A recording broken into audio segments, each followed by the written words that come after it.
Hey everyone. Okay, so bear with me. Have you ever woken up and had the Dawson's Creek theme tune stuck in your head? And I mean the Dawson's Creek theme tune in particular. This has happened to me on and off for years now. I have no idea why. I wasn't watching Dawson's Creek last night. I didn't have dreams about Dawson's Creek. I wasn't thinking about Dawson's Creek this morning. I wasn't thinking about how Charlie Conway had a promising hockey career, but after the Olympics, the pressure got too much for him, so changed his name to Pacey Witter and moved to Bayside so he'd have a normal teenage life. Okay, I was thinking about Dawson's Creek a little bit, but that was after I got the theme tune stuck in my head, and now I'm going to have I Don't Want to Wait stuck in my head all day, or at least all morning. Also, yeah, I've worked in like 25 minutes, so I'm going to finish my coffee and go to work, but then rugby training tonight to get ready for the St. Mary's match tomorrow, which is probably going to be our biggest match of the year. So, wish us luck! Hey everyone, it's after work, and after that thing I shot this morning, I naturally was thinking about Dawson's Creek for a while today, and I realised of all TV shows ever, Dawson's Creek had a weird impact on my life.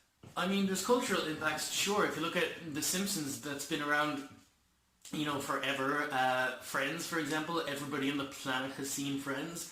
And probably at this stage every episode of it because it's repeated forever. And when it was on, I mean, there was the Rachel haircut was the massive thing, and everybody had their favourite friend, and every group of friends had friends from Friends in it. Like if you were the funny one, you were the Chandler. If you were a bit of a neat freak, you were Monica. If you were a bit of a ass, you were Ross. And of course then on a less worldwide scale, if you have any significant group of Irish people in one place long enough, somebody's going to start quoting Father Ted at some point.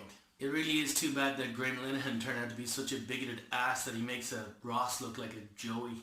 But that's cultural impact, and I'm talking about personal impact, like Dawson's Creek. Like anybody my age at the time, I loved Dawson's Creek. I'd watch it anytime it was on because at the time you actually had to watch TV shows as they came on. And it was a teen drama that actually made sense and worked. There was characters that seemed relatively believable and very, very relatable. And it wasn't just a case of, hey, how do we make teenagers have drama? Well, they're vampires or they're werewolves. So yeah, I absolutely loved Dawson's Creek. For anybody who hasn't seen it or doesn't remember it, Dawson's Creek was about this guy called Dawson Leary and his friend Joey Potter, played by the gorgeous Katie Holmes. And they'd hang out and watch movies and stuff. And Dawson was obsessed with movies to the point that I think the first episode was Dawson trying to make a movie.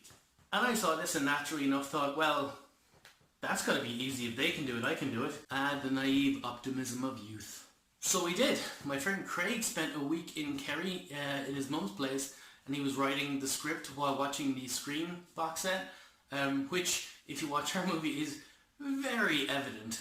Incidentally, Scream was written by Kevin Williamson, who also wrote Dawson's Creek. And then we borrowed the school's video camera from a teacher who actually now lives directly across the road from me. And we got our friends together and we made a movie. Unfortunately, no footage of that film actually exists anymore. I tell a lie. Technically, I have a copy of it upstairs, so if anybody has a VHS player they want to lend me, I'd really appreciate seeing that again. But we naturally thought, how hard could it be? You have a script, you have a camera, you have a movie. But we learned a lot about how long shooting takes. It wasn't done in the 2 hours we expected. About editing and how long that takes, about writing correctly. And also the fact that while I might have good ideas and I can write and I can tell you where and what I want you to do, and evidently I could direct it, 13 or 14 years old, I can't remember lines to save my life. In fact, in this, I think I had like one scene, certainly one scene stood out where I had one line to say, couldn't get it right no matter what, to the point that even when I did get it right, I'd say, blah, blah, blah, nah, that can't be right. Script, and yeah, we shot that like a dozen times. But that's not the point. So back to Dawson's Creek. Dawson's Creek made me want to make a movie. That movie made me want to make another. So a year or two later, we came up with Toastbusters, which was actually the brainchild of our friend Vince, who is now a police officer in Bermuda.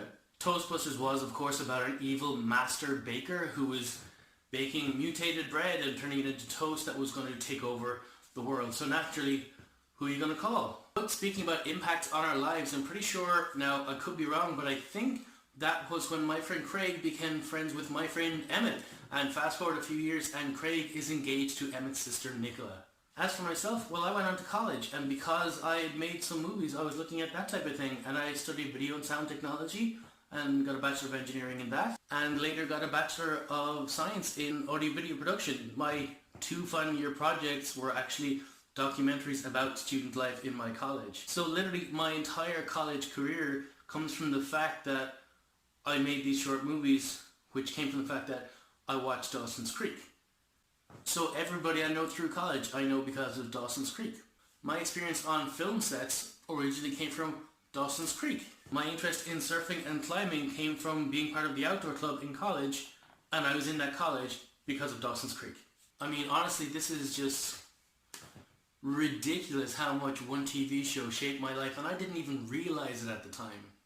In fact, I didn't realize it until about 1 o'clock today when I was thinking about Dawson's Creek and what I would put into this video, and I realized, oh my god, the fact even that I'm making this video right now, well, this specific video obviously because of Dawson's Creek, but videos at all because I had that background in video because of Dawson's Creek. So my question for everybody today is, what cultural phenomenon had a massive impact on your life? I mean, was it a TV show? Was it a book you read and you became an author? Was there a certain band influenced you and you joined a band when you were a teenager, as many of us did? But did it actually work out and you went somewhere with it? Was there one song or album that you can point to and said that is the moment that this became my life? So as always, leave your thoughts in the comment section below. Also, the gaining 31 subscribers before the end of November seems like it was probably a bit much. In hindsight, I was trying to more than double my audience, but I'm now at 30 subscribers.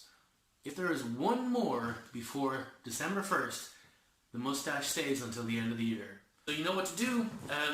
Tell your friends, share the video around, donate if you can to the link I will leave below, and let's see if we can get there. But for now, guys, I've got to get ready for rugby training, and then it's toy show night, which is a massive cultural phenomenon as well. If you're here and you've kids, or evidently you don't, but everyone else does, and that means that your plans for the evening are cancelled. So until tomorrow, guys, bye. I don't want to wait for our lives to be over.